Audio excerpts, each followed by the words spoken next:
Good morning मेरे दोस्तों, मेरे भाइयों। मैं विनीत आप सभी का स्वागत करता हूं संदीप क्लासेस पे। जैसा कि आप सभी को पता है, प्रीवियस ईयर की साइंस जिसमें कि 25 क्वेश्चन, जनरली 25 क्वेश्चन रहते हैं, जिसमें सब प्रीवियस ईयर रहते हैं। आप सभी अच्छे से कर रहे होंगे और अच्छे से कर पा रहे होंगे। जो चीज़ें नहीं आ रही हो आराम से नोट करते रहिए और प्रॉपर रिवाइज करते रहिए। अब एग्जाम को ज़्यादा दिन नहीं है, अप्रोक्स 60-62 दिन है। जो भी हैं अच्छे से पढ़ते रहिए। अगर सिलेक्शन लेना है तो कंटिन्यूटी बना के रखिए। साइंस देखते रहिए यहाँ से, जो और कंटेंट जो बुक से पढ़ते रहिए। और जो जो चीज़ें नहीं समझ में आ रही टेस्ट लगाते रहिए। टेस्ट में जो चीज़ें समझ में नहीं आ रही सब एक साइड में लिखते रहिए, उनको भी प्रॉपर रिवाइज करते रहिए। और इधर उधर भागने की जरूरत नहीं है, एक चीज़ फॉलो करके चलिए, सिलेक्शन आपका जरूर होगा। चलो स्टार्ट करते हैं आज की क्लास को, जिसमें आज हमेशा की जैसे प्रीवियस ईयर ही है। प्रीवियस ईयर जब खत्म हो जाएंगे तब आप लोग सजेस्ट करना कि टॉपिक वाइज पढ़ना है या फिर ऐसे क्वेश्चन प्रैक्टिस करना है। देखते हैं आज की क्लास को। आज की क्लास का जो सबसे पहला क्वेश्चन है, आप देखिएगा। पहला क्वेश्चन है आज का,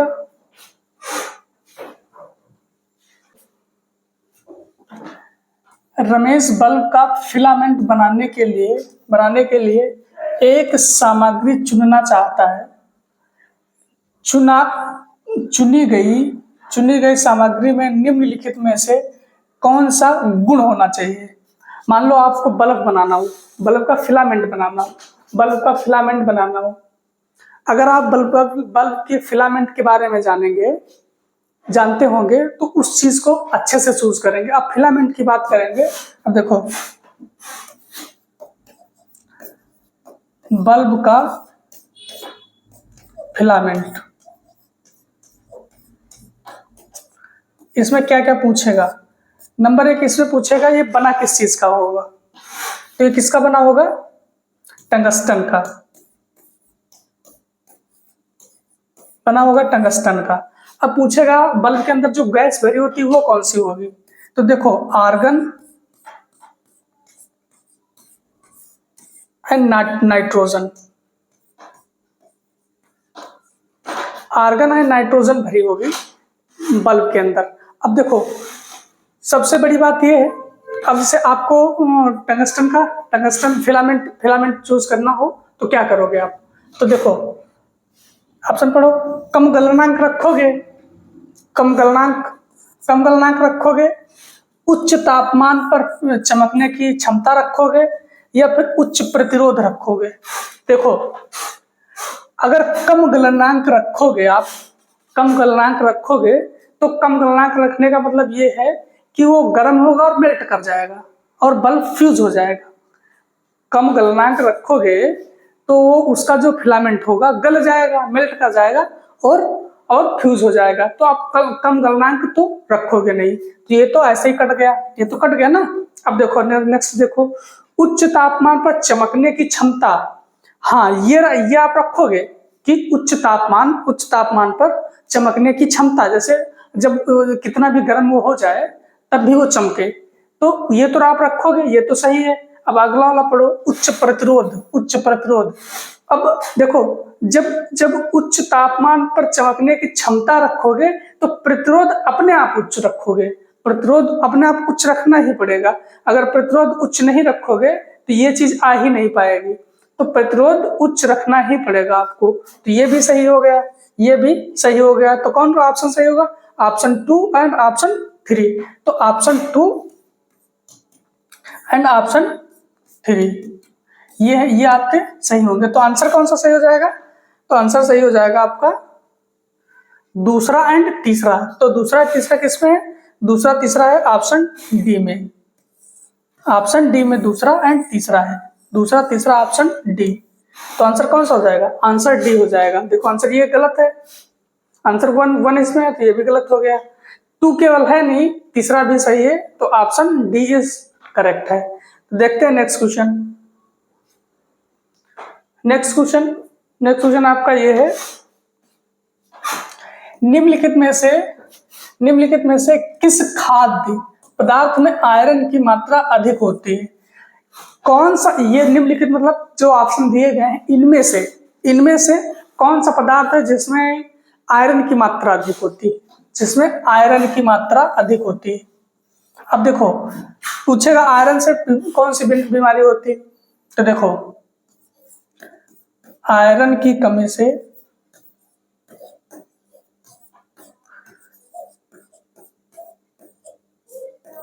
से क्या होगा, नंबर 1 हो जाएगा जो एनीमिया होगा। क्या होगा, एनीमिया।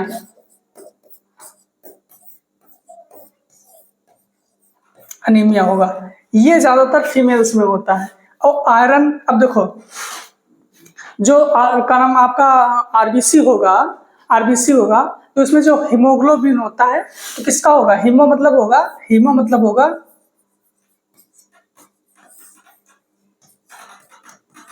जो हीमो होगा इसका मतलब होगा आयरन। क्या होगा, आयरन। और देखो आयरन से क्या पूछ लेगा, अब आयरन का कभी कभी सूत्र पूछ लेगा, Fe। ठीक है। अब देखो खाद्य चीजों में सबसे ज्यादा आयरन किस में होगा, दूध में होगा, मक्खन में होगा, या गुड़ में होगा, या फिर चावल में होगा। तो किस में होगा, देखो चावल में तो आयरन होगा नहीं तो आप ऐसे हटा सकते हो। ठीक, मक्खन में, दूध में तो होगा आयरन, बट कम मात्रा में होगा, उतना नहीं होगा। जो आयरन में, दूध में जो नहीं होगा तो विटामिन सी नहीं होगा, आयरन थोड़ा बहुत मिलेगा। मक्खन में भी मिलेगा, लेकिन सबसे ज्यादा जो आयरन मिलेगा तो वो गुड़ में मिलेगा।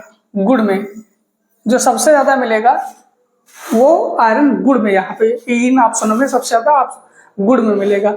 जो गुड़ का कह सकते हो वो वैसा कलर हो जाता है तो उसके प्रचुर आयरन के वजह से हो जाता है। अब जैसे मान लो एक क्वेश्चन पूछता है सेब को काटने से वो काला क्यों पड़ जाता है। एक क्वेश्चन पूछता है सेब को काटने से काला पड़ जाता, किसकी वजह से, उसके आयरन की वजह से। उसमें आयरन इतना ज्यादा होता है, किसकी, आयरन की वजह से। आयरन की वजह से वो काला पड़ जाता है। सेब को काटने से अगर काटोगे तो थोड़ी देर बाद काला काला हो जाएगा, क्योंकि उसमें आयरन की मात्रा अधिक होती है, आयरन की मात्रा अधिक होगी। तो इसमें ऑप्शन कौन सा सही होगा, ऑप्शन सी आपका सही होगा, गुड़ में सबसे ज्यादा ऑप्शन इन ऑप्शनों में से पाया जाएगा। देखते हैं नेक्स्ट क्वेश्चन। क्वेश्चन ऐसा नहीं, क्वेश्चन यहां से भी बन सकता है जो साइड में लिखते हैं हम, उसमें से भी बन सकता है। आपने देखे पीटी में कि क्वेश्चन रिपीट हुए हैं। नेक्स्ट क्वेश्चन है फ्लोएम पौधे का संवहनी ऊतक है जो परिवहन करता है। अब देखो जो संवहनी ऊतक रहेंगे, संवहनी ऊतक पौधों के संवहनी ऊतक। अब देखो नंबर 1 क्या, जाइलम, नंबर 2 फ्लोएम। अगर जाइलम की बात करेगा तो जाइलम करेगा क्या, जाइलम जल का परिवहन करेगा। किसका, जल का परिवहन, जल का परिवहन करेगा। जल का परिवहन करेगा, करेगा कैसा परिवहन, जल का परिवहन करेगा कैसा, नीचे से ऊपर की ओर, नीचे से ऊपर की ओर। फ्लोएम क्या करेगा, फ्लोएम क्या करेगा, ये पोषण का, ये जो ये खनिज लवण होगा, ये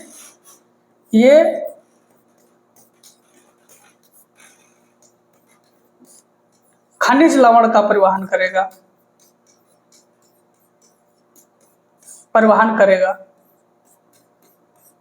खनिज लवण का परिवहन करेगा कैसे, ऊपर से नीचे की ओर,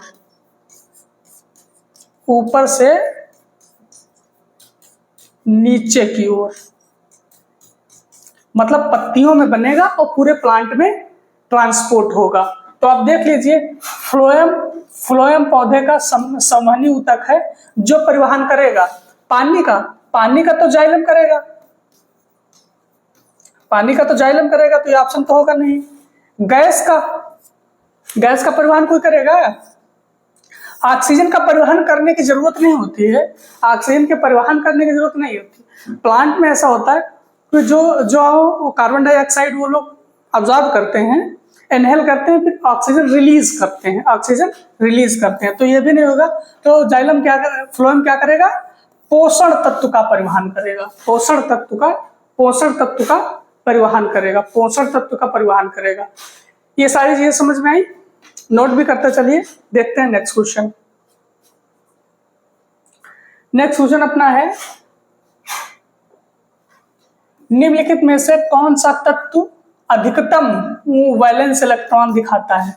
सबसे ज्यादा अधिकतम वैलेंस दिखाएगा, जो इनमें से सबसे ज्यादा दिखाएगा, अधिकतम वैलेंस इलेक्ट्रॉन दिखाता है, तो क्या होगा? तो फ्लोरीन दिखाएगा। फ्लोरीन सबसे ज्यादा अधिकतम इलेक्ट्रॉन दिखाएगा। तो ऑप्शन ए इज करेक्ट। अब देखो फ्लोरीन के बारे में पूछेगा। देखो फ्लोरीन, ब्रोमीन, आयोडीन और स्टैंसिन। देखो जो ब्रोमीन रहेगा ये लिक्विड रहेगा, क्लोरीन, फ्लोरीन ये गैस अवस्था में रहेंगे। आयोडीन और स्टैंसिन ये रहेगा ठोस की अवस्था में। देखो आयोडीन, स्टैंसिन ये ठोस की अवस्था में, ब्रोमीन लिक्विड की अवस्था में। एकमात्र अधातु जो द्रव अवस्था में पाया जाता है, एकमात्र। इसके बारे में अगर देखोगे तो क्या लिखोगे? एकमात्र अधातु जो द्रव अवस्था में पाया जाता है। अब देखो ये अधातु है, तो धातु कौन होगा? देख लो धातु का भी। धातु जो द्रव अवस्था में होती तो उसको क्या होगा? Hg, मतलब मरकरी, पारा। ठीक है, एकमात्र धातु लिक्विड अवस्था में पाया जाएगा। अब क्लोरीन, फ्लोरीन ये किसमें? गैस में। ब्रोमीन लिक्विड में। अब आयोडीन, स्टैंसिन ठोस में पाए जाएंगे। अब देखो क्या नाम, फ्लोरीन की सबसे ज्यादा विद्युत ऋणात्मकता की बात करेगा तो कि कौन सबसे ज्यादा होगा? फ्लोरीन। और क्लोरीन क्या होगा? इलेक्ट्रॉन बंधुता इसकी ज्यादा होती है। इसकी क्या होगी? इलेक्ट्रॉन बंधुता। इलेक्ट्रॉन बंधुता किसकी ज्यादा होगी? क्लोरीन की। और विद्युत ऋणात्मकता किसकी ज्यादा होगी? विद्युत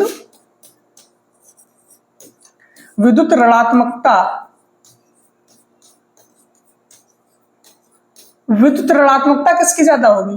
तो फ्लोरीन की ज्यादा होगी। तो यहां पे आंसर कौन सा होगा? फ्लोरीन जो कि अधिकतम वैलेंस इलेक्ट्रॉन दिखाता है, अधिकतम वैलेंस इलेक्ट्रॉन दिखाएगा। देखते हैं नेक्स्ट क्वेश्चन। नेक्स्ट क्वेश्चन ये है अपना, एक सीधे धारावाही चालक के कारण चुंबकीय क्षेत्र की दिशा का निर्धारण निम्न का उपयोग करके किया जा सकता है। किसका कह रहा है? धारावाही चालक के कारण चुंबकीय क्षेत्र की दिशा का, चुंबकीय क्षेत्र की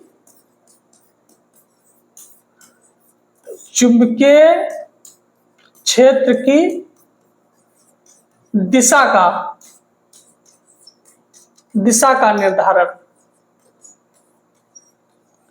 तो किससे होगा? फ्लेमिंग के का बाएं हाथ का नियम, दाहिने हाथ के अंगूठे का नियम, फ्लेमिंग का दाएं हाथ का नियम, फ्लेमिंग के ये बाएं हाथ का नियम, ये दाएं हाथ का नियम, बाएं हाथ के अंगूठे का नियम। तो जो चुंबकीय क्षेत्र की दिशा का निर्धारण करेगा, चुंबकीय क्षेत्र की दिशा का निर्धारण करेगा तो दाहिने हाथ के अंगूठे का नियम करेगा। कौन करेगा? दाहिने हाथ के अंगूठे का नियम, दाहिने हाथ के अंगूठे का नियम। इसको बहुत अच्छे से याद रखिएगा। जो चुंबकीय क्षेत्र में दिशा का निर्धारण करेगा, चुंबकीय क्षेत्र में दिशा का निर्धारण करेगा तो दाहिने हाथ के अंगूठे का नियम करेगा। चुंबकीय क्षेत्र के दिशा का निर्धारण करेगा तो दाहिने हाथ के अंगूठे का करेगा, दाहिने हाथ के अंगूठे का नियम। इसको याद प्रॉपर रखिएगा, हमेशा फ्लेमिंग के दाएं हाथ का नियम नहीं होगा, हमेशा ये नहीं होगा। तो अगर जो चुंबकीय क्षेत्र की दिशा का निर्धारण की बात करेगा तो दाहिने हाथ के अंगूठे का नियम। तो option B is correct, option B is correct. देखते हैं नेक्स्ट क्वेश्चन। नेक्स्ट क्वेश्चन अपना है, ये क्वेश्चन आप लोग, ऐसे क्वेश्चन आएंगे बिल्कुल हर सेट में मिलेंगे। ऐसा क्वेश्चन की कोई भी पेपर ऐसा नहीं बनेगा जिसमें आपको 10 क्वेश्चन तो आते ही आते होंगे खूब अच्छे से। जो नहीं भी पढ़ के जाएगा वो उसके भी 7-8 करेक्ट होंगे, लेकिन जिसको नौकरी लेना रहेगा वो करेक्ट करे 20 के आसपास क्वेश्चन। और 20 के आसपास करेक्ट करने का मतलब ये कि आपको रेगुलरिटी रखनी पड़ेगी, रेगुलर पढ़ना पड़ेगा, रेगुलर चीजें करनी पड़ेंगी, टेस्ट मारना पड़ेगा, सब कुछ रेगुलर करनी पड़ेगी। आजकल ये है कि कंपटीशन तो बहुत है, ये देखिए रहो बच्चे मेहनत किस तरीके से कर रहे हैं, तो आप भी उस तरीके से मेहनत करिए। तो है क्वेश्चन है, हम डैश के साथ पर्यावरण अनुकूल कैरी बैग तैयार कर सकते हैं। डैश मतलब जो ऑप्शन है, हम और डैश के साथ में पर्यावरण अनुकूल कैरी बैग मतलब झोला जिसमें आप सामान लेके आते हो, जिसमें आप बाहर से सामान लेके आते हो, तो वो पर्यावरण के अनुकूल, पर्यावरण मतलब अनुकूल कौन सी चीज होगी? पर्यावरण के अनुकूल वो चीज होगी जो पर्यावरण को नुकसान ना करे, जो पर्यावरण को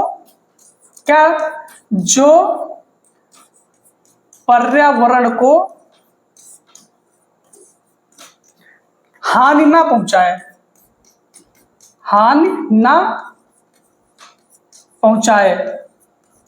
जो पर्यावरण को हानि ना पहुंचाए वो पर्यावरण के अनुकूल होगा। अब देखो ऑप्शन देखो, हम कांच के साथ में कैरी बैग बना सकते हैं, हम रबर के साथ में कैरी बैग बना सकते हैं, हम कागज के साथ में बनाएं जो हमारा नुकसान नहीं करेगा एनवायरनमेंट में, या प्लास्टिक के साथ में।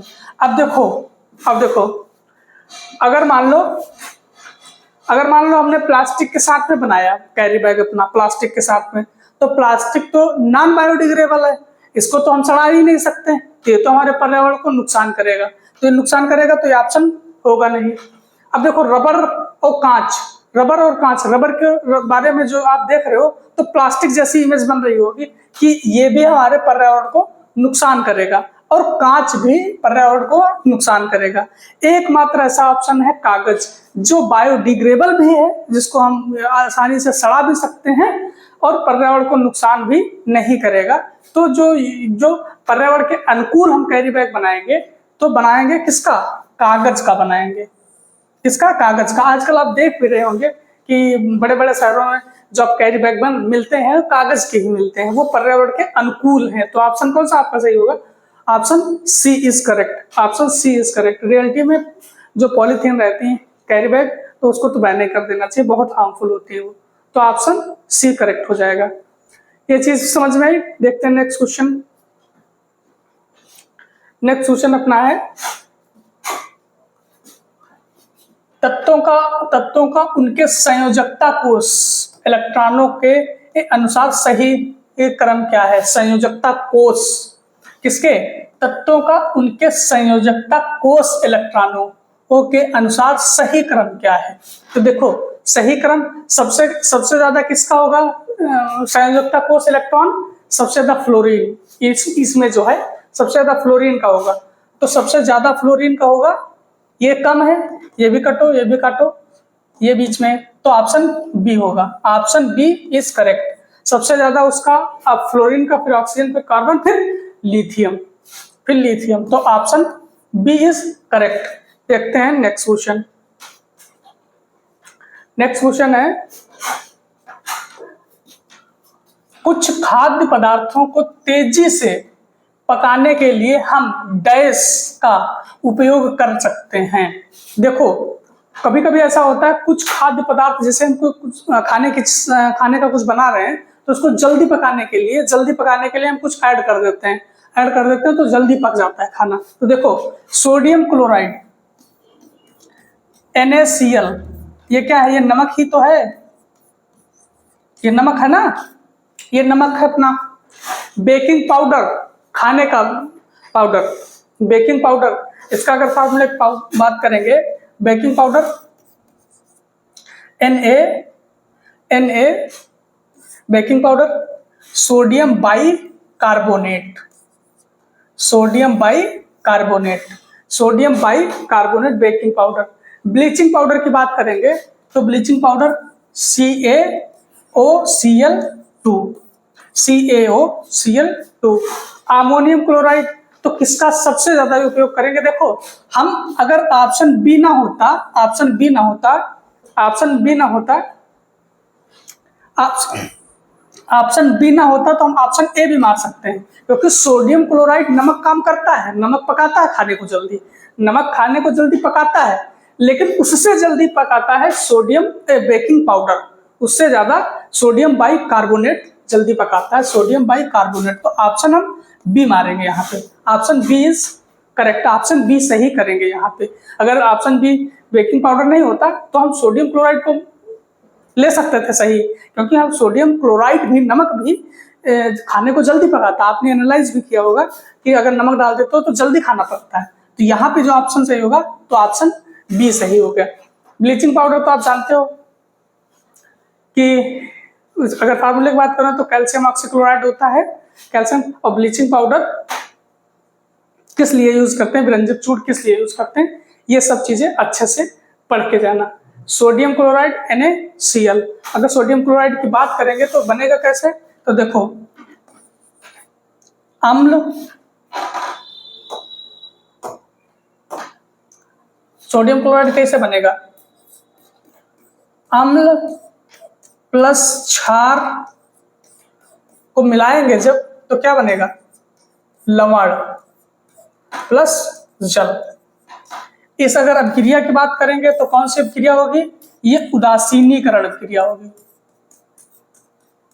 उदासीनीकरण अभिक्रिया होगी, उदासीनीकरण अभिक्रिया क्या होगी? उदासीनीकरण अभिक्रिया। और सोडियम क्लोराइड बनेगा कब? देखते हैं नेक्स्ट क्वेश्चन।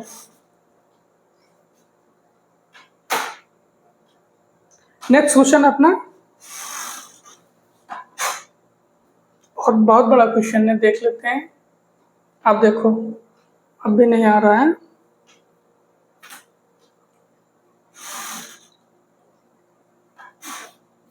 अब देखो, अब दिख रहा होगा, चारों सारी चीजें दिख रही हैं।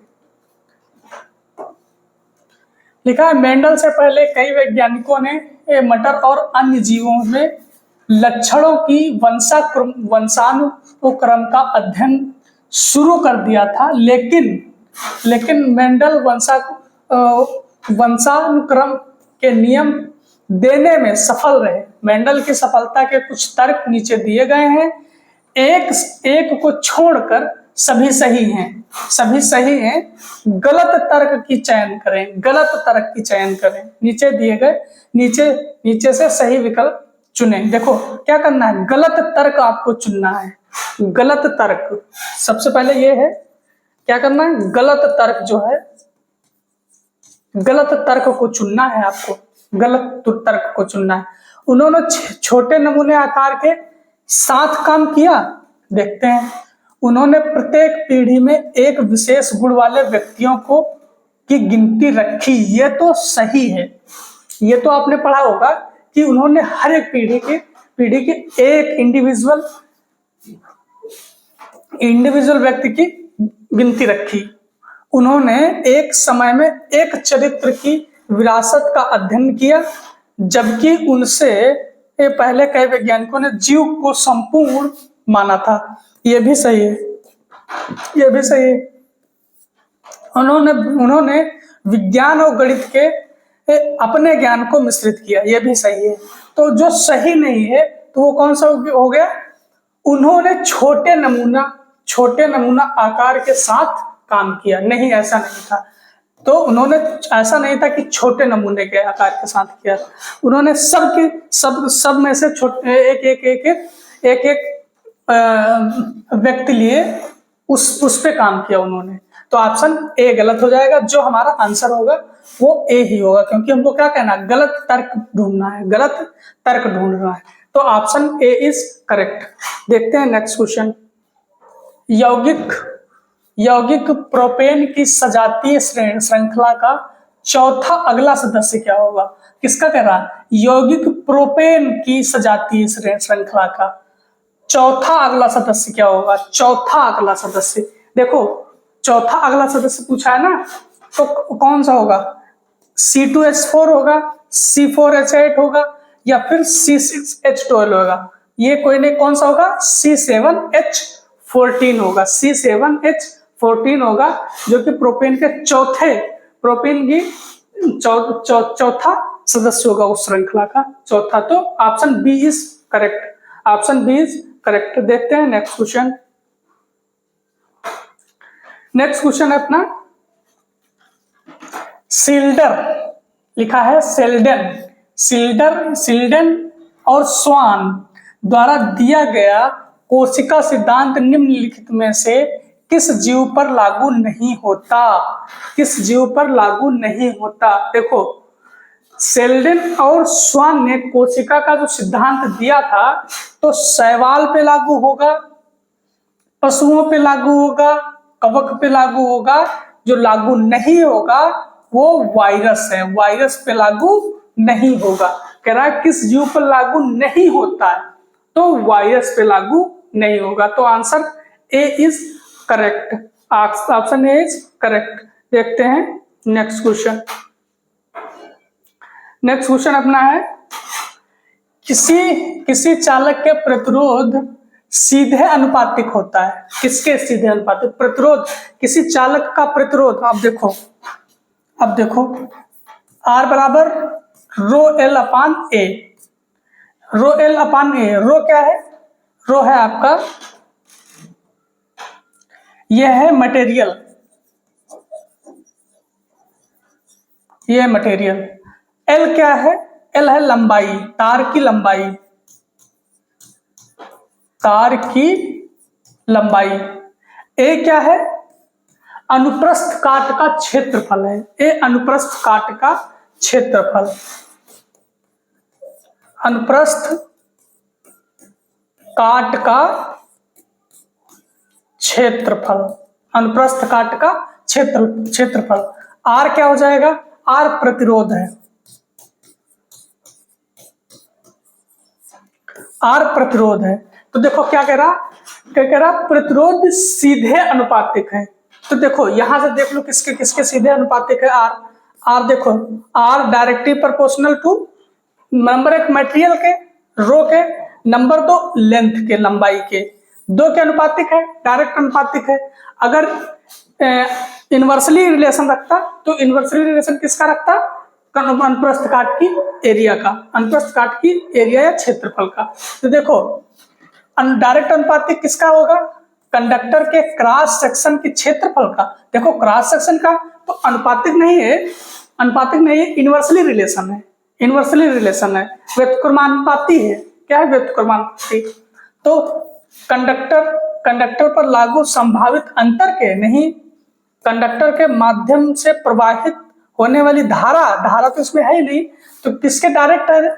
डायरेक्ट किसका अनुपातिक है? कंडक्टर की लंबाई की। देख लो कंडक्टर की लंबाई से डायरेक्ट रिलेशन रख रहा है। तो option B is correct, option B is आपका बी सही हो जाएगा, ऑप्शन बी सही हो जाएगा। देखते हैं नेक्स्ट क्वेश्चन। नेक्स्ट क्वेश्चन है बड़े बांधों के किस पहलू की आलोचना नहीं की गई है? बड़े बांधों के किस पहलू की आलोचना नहीं की गई है? किसकी नहीं की गई? देखो आर्थिक की गई है, सामाजिक की गई है, पर्यावरण की भी की गई है। जो नहीं की गई है तो किसकी नहीं की गई?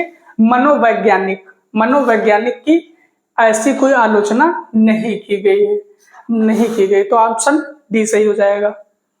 देखते हैं नेक्स्ट क्वेश्चन। नेक्स्ट क्वेश्चन है निम्नलिखित में से कौन सा उपकरण विद्युत धारा के तापीय प्रभाव पर काम करेगा? देखो तापीय प्रभाव पे काम करेगा तो हीट करेगा, गर्म होगा, हीट करेगा, गर्म होगा। तो जो तापीय प्रभाव पे काम करेगा तो कौन करेगा? देखो गर्मा गर्म लैंप, गर्मा गर्म लैंप काम करेगा, गर्मा गर्म लैंप काम करेगा। अब देखो इलेक्ट्रिक गीजर काम करता है किस पे? का नाम आपके तापीय प्रभाव पे। इलेक्ट्रिक जनरेटर जो होता है, जनरेटर काम तापीय प्रभाव पे नहीं करेगा, किस पे करेगा? अन्योन्य प्रेरण के सिद्धांत पे काम करेगा। किससे? अन्योन्य प्रेरण के सिद्धांत पे। तो ये नहीं होगा, तो ऑप्शन कौन सा हो जाएगा? पहला और दूसरा हमारा तापीय प्रभाव के सिद्धांत पे काम करेगा। पहला गर्मा गर्म लैंप, दूसरा इलेक्ट्रिक गीजर, ये हमारा काम करेगा तापीय प्रभाव पर। तो पहला ऑप्शन कौन सा सही हो जाएगा? ऑप्शन पहला और दूसरा सही हो जाएगा। पहला और दूसरा, ऑप्शन पहला और दूसरा सही होगा। तो answer B is correct, answer B is correct हो जाएगा। तो देखते हैं नेक्स्ट क्वेश्चन। नेक्स्ट क्वेश्चन अपना है डबल सर्कुलेशन डैश में नहीं देखा जा सकता।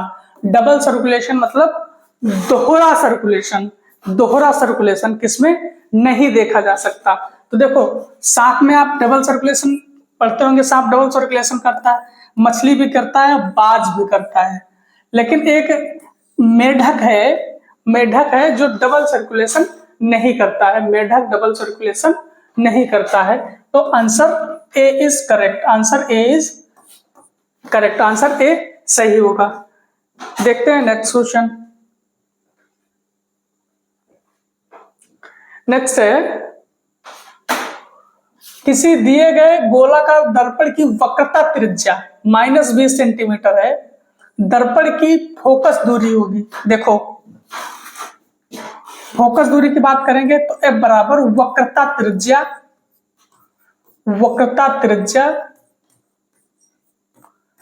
बाई 2, यही तो रिलेशन होता है। फोकस बराबर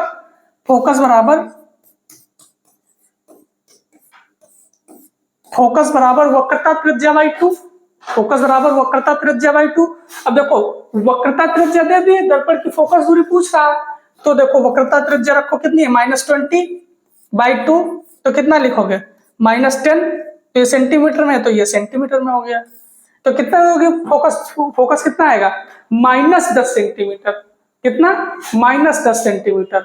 इसको याद में रखिएगा, क्वेश्चन डायरेक्टली पूछे जाएंगे। जैसे ये क्वेश्चन है, स्टैंडर्ड क्वेश्चन है, ऐसे ही क्वेश्चन आएंगे। देखो option A is correct, option A आपका सही हो जाएगा। देखते हैं नेक्स्ट क्वेश्चन। नेक्स्ट क्वेश्चन है हिमालय के किस फूल में एंटीसेप्टिक गुण होते हैं और इसीलिए यह घावों को ठीक करने में मदद कर सकता है? तो हिमालय में एक फूल हिमालय के किस फूल में एंटीसेप्टिक गुण होते हैं और इसीलिए यह घावों को ठीक करने में मदद कर सकता है? ये ऐसे क्वेश्चन है कि आप पढ़ते रहो, कहीं मिल जाए देख लो, नजर आ जाए तो टिक कर दो, नहीं तो छोड़ दो, क्योंकि ये तो कोई नहीं पढ़ता है। देखो पार्थेनियम, धतूरा, या फिर रिकिनस, या फिर ब्रह्म कमल। देखो आप जो जानते हैं इसमें से तो एक धतूरा ही जानते हैं, इसके अलावा इसमें से कुछ नहीं जानेंगे। तो जो इसमें होगा सही तो ब्रह्म कमल। क्या होगा? ब्रह्म कमल।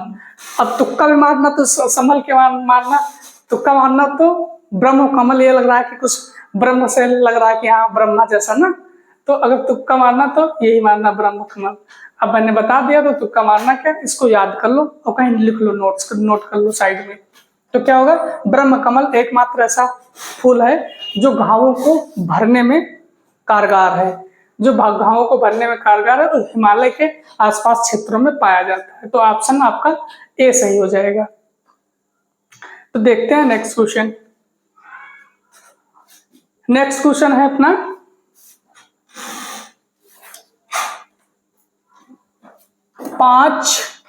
पांच समाधान A B C D और ई जब सार्वभौमिक संकेतक के साथ परीक्षण किया गया तो पीएच क्रमशः 4, 1, 11, 7 और 9 दिखाया गया। इन समाधानों में के लिए H+ आयन सांद्रता को बढ़ते क्रम में पीएच है। अब देखो इसमें घुमाया बहुत है, बहुत ऊंची चीज है। अब देखो H+ आया कह दिया तो देखो अम्ल क्या देगा, अम्ल देगा H+ आयन देगा। क्षार क्या देगा, OH- देगा। अब इसमें H+ दिया है, H+ आयन सांद्रता को बढ़ते क्रम में लिखिए। H+ आयन की सांद्रता को बढ़ते क्रम में लिखिए। बढ़ते H+ आयन मतलब क्या, जिसकी अम्लीयता ज्यादा हो उसको बढ़ते क्रम में लिखिए। जिसकी अम्लीयता ज्यादा हो, अम्लीयता देखो H+ आयन की सांद्रता को बढ़ते क्रम में लिखिए। तो अम्लीयता को बढ़ते क्रम में लिखना है। क्या लिखना है, अम्लीयता, अम्लीयता को बढ़ते क्रम में लिखना है।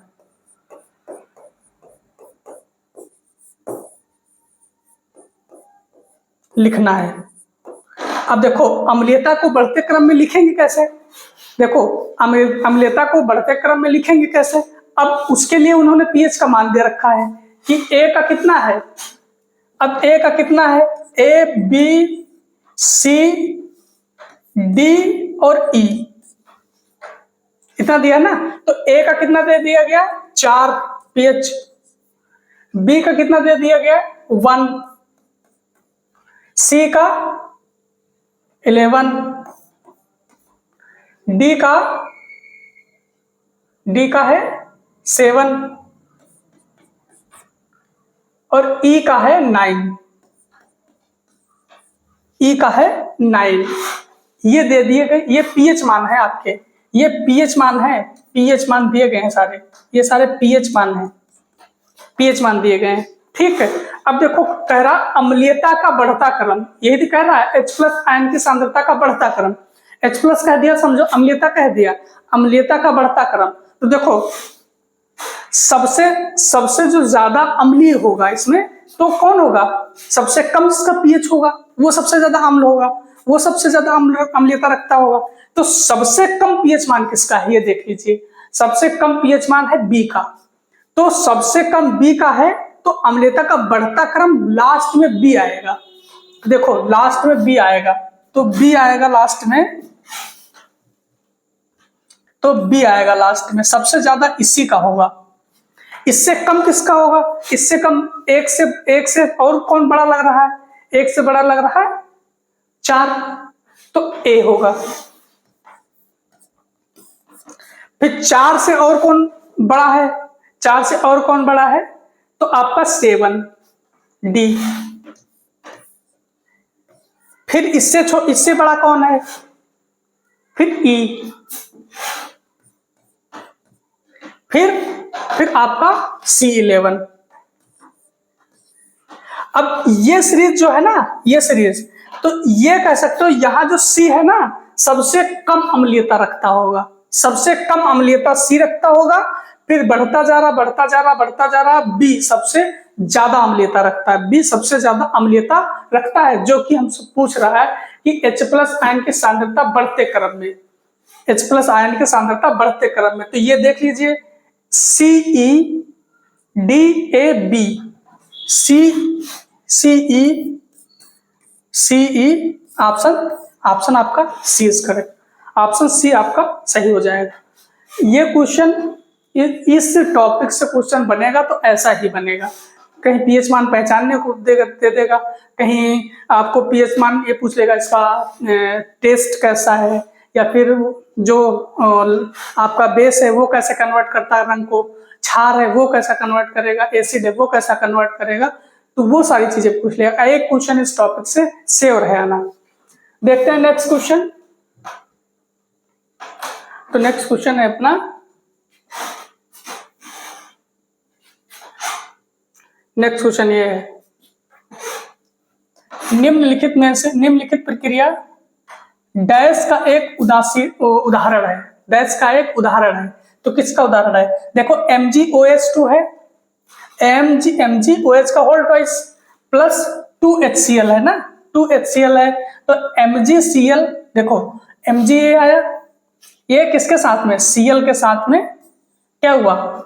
Cl के साथ में हो गया, संयोग कर लिया, फिर बच क्या गया? H2O बच गया, H2O, ये क्या बच जाएगा? H2O बच जाएगा, H2O बच जाएगा। तो ये जो अभिक्रिया कहलाएगी, तो ये कहलाएगी न्यूट्रलाइजेशन अभिक्रिया, उदासीनीकरण प्रतिक्रिया, उदासीनीकरण प्रतिक्रिया कहलाएगी आपकी। अपघटन देखो तो हो नहीं रहा, और संयोजन एक बार आप मन सोच सकते थे संयोजन, लेकिन संयोजन भी नहीं, अवक्षेपण तो होगा नहीं, तो कौन सा होगा? उदासीनीकरण अभिक्रिया, उदासीनीकरण अभिक्रिया होगा। देखते हैं नेक्स्ट क्वेश्चन। नेक्स्ट क्वेश्चन है भू आकृति विज्ञान भौतिकी भूगोल की शाखा निम्नलिखित में से किस क्षेत्र के अध्ययन के लिए समर्पित है? कौन सी चीज? भू आकृति विज्ञान भौतिक भूगोल की शाखा निम्नलिखित में से किस क्षेत्र के अध्ययन के लिए समर्पित है? तो किसके लिए समर्पित होगा? देखो पानी के लिए समर्पित होगा? नहीं। मिट्टी के लिए? देखो भू आकृति विज्ञान की बात कह रहा है, तो एक बार इसको अभी रखो। स्थलाकृति कृतियों का अध्ययन, वातावरण का, इन्वायरमेंट का नहीं बात करेगा। तो अब देखो ऑप्शन आपके पास बी एंड सी है। मिट्टी का अध्ययन जो कहलाएगा पेडोलॉजी कहलाएगा, इसका जो अध्ययन कहलाता है पेडोलॉजी कहलाएगा, पेडोलॉजी। जब मिट्टी का अध्ययन पेडोलॉजी कहलाएगा तो क्या कह रहा है? भू आकृतियों का, भू आकृति विज्ञान। भू आकृति मतलब देखो क्या लिखा है? स्थलाकृतियों का अध्ययन, जो स्थल है उनकी आकृतियों का, स्थलों की जो आकृतियां हैं उनका अध्ययन। तो उनका अध्ययन क्या कर रहा है? भू आकृति, भू आकृति, स्थलाकृति, भू आकृति, स्थलाकृति। तो ऑप्शन कौन सा सही होगा? ऑप्शन आपका सी इज करेक्ट हो गया, सी करेक्ट होगा, ऑप्शन सी आपका यहाँ पे करेक्ट होगा, ऑप्शन बी नहीं करेक्ट होगा। तो देखते हैं नेक्स्ट क्वेश्चन। नेक्स्ट क्वेश्चन है अपना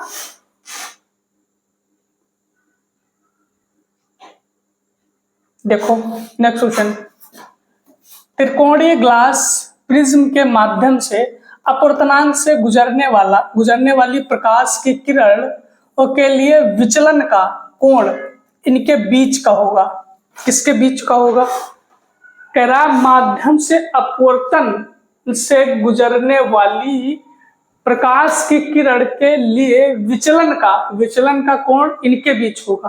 तो विचलन का जो कोण होता है तो आपतित किरण और निर्गत किरण के बीच का होता है, आपतित किरण और निर्गत किरण के बीच। देखिए आपतित किरण और आपतन बिंदु के नहीं, अपवर्तित निर्गत, अपवर्तित नहीं होगा, आपतित किरण और अपवर्तित किरण नहीं, आपतित किरण निर्गत किरण, हाँ आपतित किरण और निर्गत किरण के बीच होगा।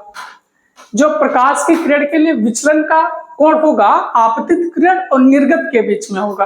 किसका? आपतित किरण और निर्गत के बीच में, निर्गत किरण के बीच में होगा। देखते हैं नेक्स्ट क्वेश्चन। नेक्स्ट क्वेश्चन अपना है कार्बन नहीं बन पाता है C4+ आयन। क्योंकि इसमें टेट्रा वैलेंसी होती है, या आसानी से इलेक्ट्रॉन प्राप्त कर सकता है, या श्रृंखलन गुण दर्शाता है। इसके निर्माण के लिए बड़ी मात्रा में ऊर्जा की आवश्यकता होती है।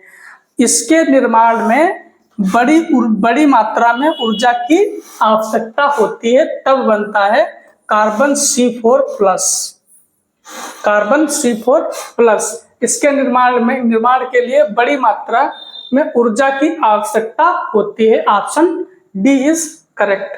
देखते हैं नेक्स्ट क्वेश्चन। नेक्स्ट क्वेश्चन आज का है अपना नेक्स्ट क्वेश्चन भी है, लास्ट क्वेश्चन भी है, देखिएगा इसको। पादप कोशिका में डैश डैश की मात्रा गति को सुविधाजनक बनाने के लिए इसकी संरचना को बदल देती है। कौन सी चीज को बदल देती है? कह रहा पादप कोशिका में, प्लांट में, पादप कोशिका मतलब प्लांट में पादप कोशिका में डैश की मात्रा गति को सुविधाजनक बनाने के लिए, गति को सुविधाजनक बनाने के लिए इसकी संरचना को बदल देती है। तो वो कौन होगा? देखो, विद्युत रसायन ये होगा, ऐसे काट दो। हार्मोन एक बार सोच सकते हो, प्रोटीन एक बार नहीं सोचोगे, हार्मोन सोचोगे और पानी सोचोगे। तो ऑप्शन कौन सा सही होगा? ऑप्शन होगा पानी। पानी है जो प्लांट में उसकी गति को सुविधाजनक बनाने के लिए उसकी संरचना में परिवर्तन लाता है, वो कौन सा होगा? वो होगा जल। तो प्रोटीन ये तो ऐसे काट दोगे, हार्मोन्स रहेगा, एक बार सोचोगे तो हार्मोन भी ह्यूमन बीइंग में हो रहा है, तो ये भी नहीं होगा। तो ऑप्शन ए इज करेक्ट। तो कैसी लगी आज की क्लास आप लोगों को? कमेंट में जरूर बताइएगा। अपनी पढ़ाई अच्छे से करिएगा, ये मौके बार बार नहीं मिलते हैं। कमेंट करते रहिए और अपने दोस्तों में इस क्लास को शेयर करते रहिए और चैनल को भी सब्सक्राइब करके रख लीजिए। बेल आइकन जरूर दबा लीजिएगा ताकि हमारी क्लास जब आए आपको नोटिफिकेशन उसका मिल जाए। Thank you.